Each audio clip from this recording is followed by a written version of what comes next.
बाळको, केम छो बधा मजामां ने? आपणे गुजरातीमां पाठ 10 मूरखना सरदारो भणी रह्या छीए, जेमां आपणे गया विडियोमां प्रश्न नंबर 2 ना 1 થી 7 प्रश्न जवाब लखेला हता। हवे एमां आगळ लखो प्रश्न नंबर 3।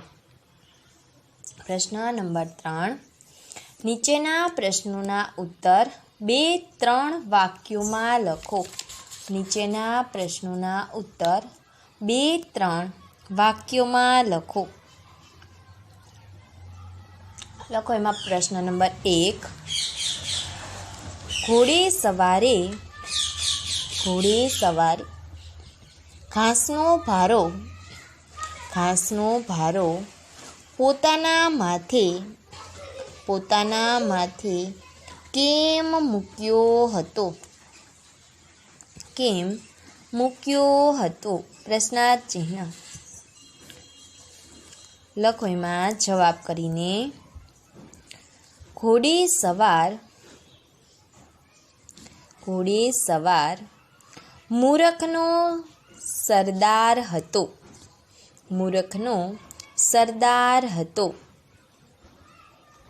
तेनो घोड़ो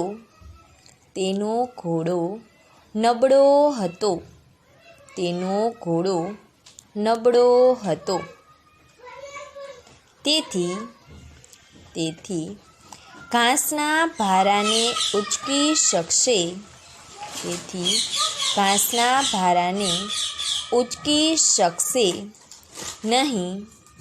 ઉચકી શકશે નહીં એમ વિચારી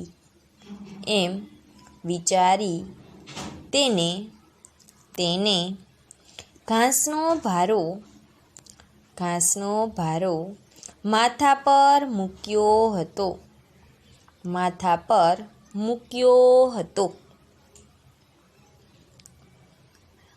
ફરીથી વાંચું છું। ઘોડે સવાર મૂરખનો સરદાર હતો।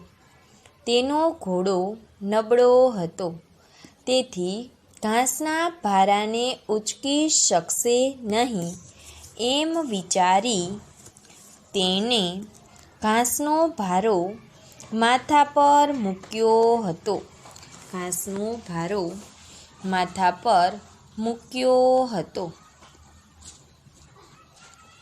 એના પછી 2, બિરબલ કોણ હતો? પ્રશ્નાર્થ ચિહ્ન। તે શેના માટે જાણીતો હતો?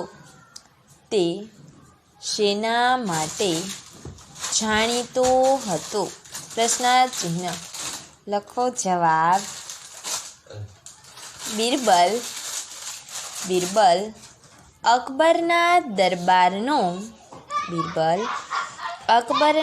દરબારનો એક દરબારી હતો।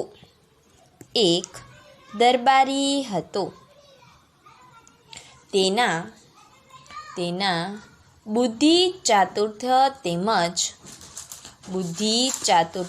તેમજ હાજર જવાબી માટે પણ જાણીતો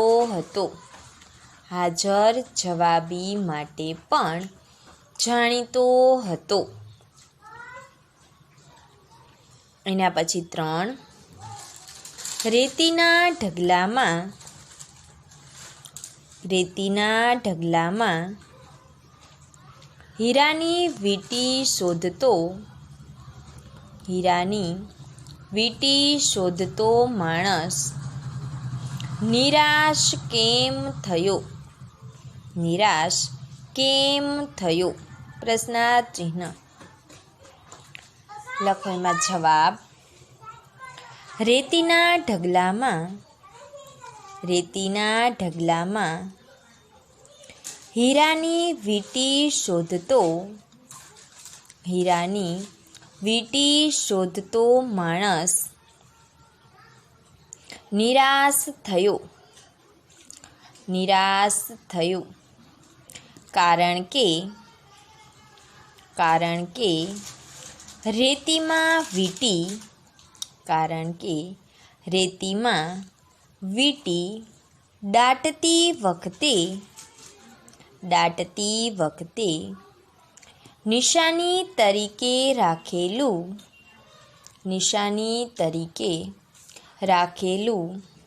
આકાશમાંનું નાનું વાદળ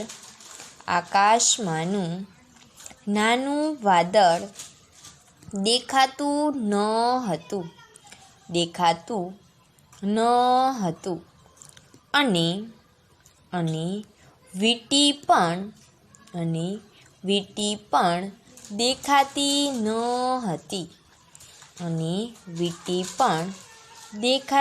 ન હતી ફરીથી બોલું છું. રેતીના ઢગલામાં હીરાની વીંટી શોધતો માણસ નિરાશ થયો, કારણ કે રેતીમાં વીંટી દાટતી વખતે નિશાની તરીકે રાખેલું આકાશમાંનું નાનું વાદળ દેખાતું ન હતું અને વીંટી પણ દેખાતી ન હતી.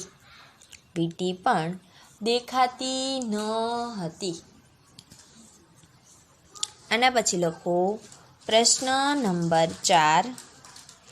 નીચેના પ્રશ્નોના સવિસ્તાર ઉત્તર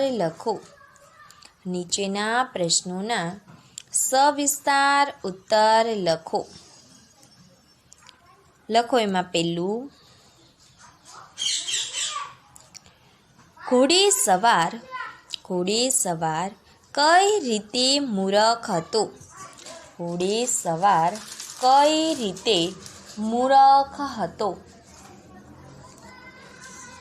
લખો એમાં ઘોડેસવાર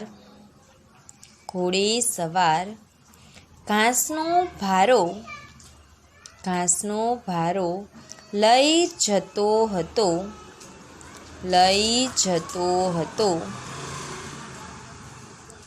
તેના કહેવા પ્રમાણે ઘાસનો ભારો ઘોડા પર મૂકે તો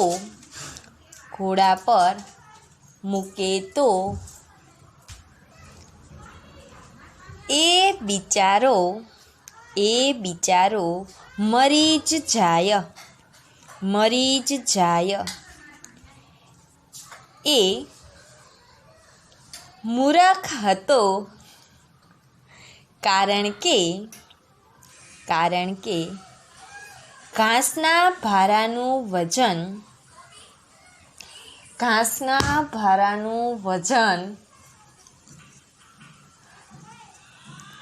અને તેનું વજન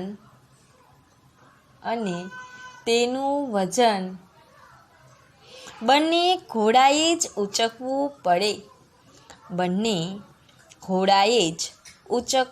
પડે. એના પછી લખો 2. કાદવમાં પડેલા માણસની શી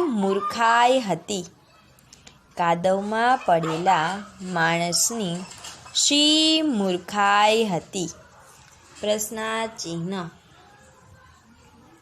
લખો એમાં કાદવમાં પડેલો માણસ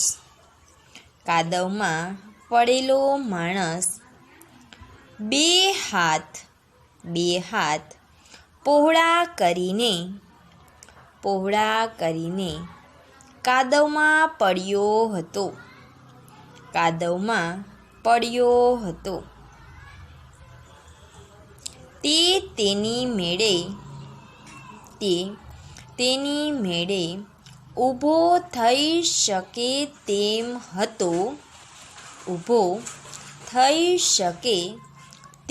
હતો. તેમ છતાં તે બેઠો થવા પ્રયત્ન ન કરતો હતો. તેના પહોળા હાથ, તેના પહોળા હાથ, તેના જૂના કબાટનું, તેના જૂના કબાટનું માપ હતું, જૂના કબાટનું માપ હતું. એ મૂરખ હતો, એ મૂરખ હતો. કારણ કે તેને એટલી સમજ ન હતી કે બે હાથ પહોળા રાખવાથી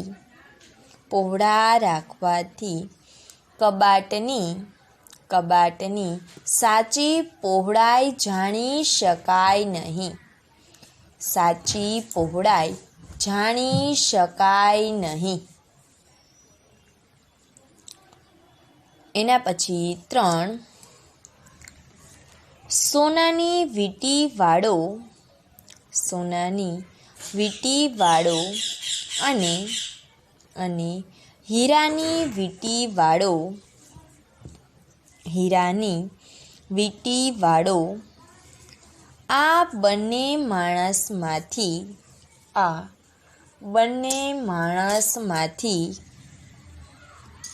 તમને કયો માણસ વધારે મૂરખ લાગે છે?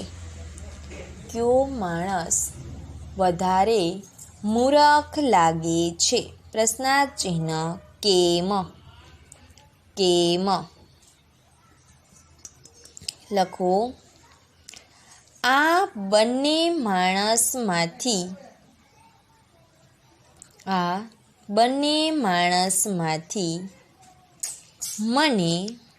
મને હીરાની વીંટીવાળો વધારે મૂરખ લાગે છે, વધારે મૂરખ લાગે છે. કારણ કે એ મૂરખને એટલી સમજ નથી કે આકાશમાંના વાદળને નિશાની રાખી શકાય નહીં, વાદળને નિશાની રાખી શકાય નહીં. કારણ કે વાદળ સ્થિર રહી શકે નહીં, વાદળ સ્થિર રહી શકે નહીં. એના પછીનો પ્રશ્ન નંબર 4, બિરબલે કુલ કેટલા મૂરખના સરદાર શોધ્યા? મૂરખના સરદાર શોધ્યા. પ્રશ્નાર્થ ચિહ્ન ક્યાં? પ્રશ્નાર્થ ચિહ્ન. લખો એમાં જવાબ. બિરબલે કુલ 6 મૂરખના સરદારો શોધ્યા. બિરબલે કુલ 6 મૂરખના સરદારો શોધ્યા. એમાં હવે નંબર આપીને લખો. પહેલું ઘોડેસવાર, બીજું કાદવમાં પડેલો માણસ, એના પછી ત્રીજું સોનાની વીંટી શોધતો માણસ, સોનાની વીંટી શોધતો માણસ, એના પછી ચોથું હીરાની વીંટી શોધતો માણસ, હીરાની વીંટી શોધતો માણસ. 5મું, બિરબલ પોતે. 6ઠું, અકબર રાજા. ફરીથી બોલું છું. ઘોડેસવાર, કાદવમાં પડેલો માણસ, સોનાની વીંટી શોધતો માણસ, હીરાની વીંટી શોધતો માણસ. 5 બિરબલ પોતે ને 6 અકબર રાજા. લખાઈ ગયા બધાને પ્રશ્ન જવાબ. તો આજે આપણે પ્રશ્ન નંબર 3 અને પ્રશ્ન નંબર 4 લખ્યા.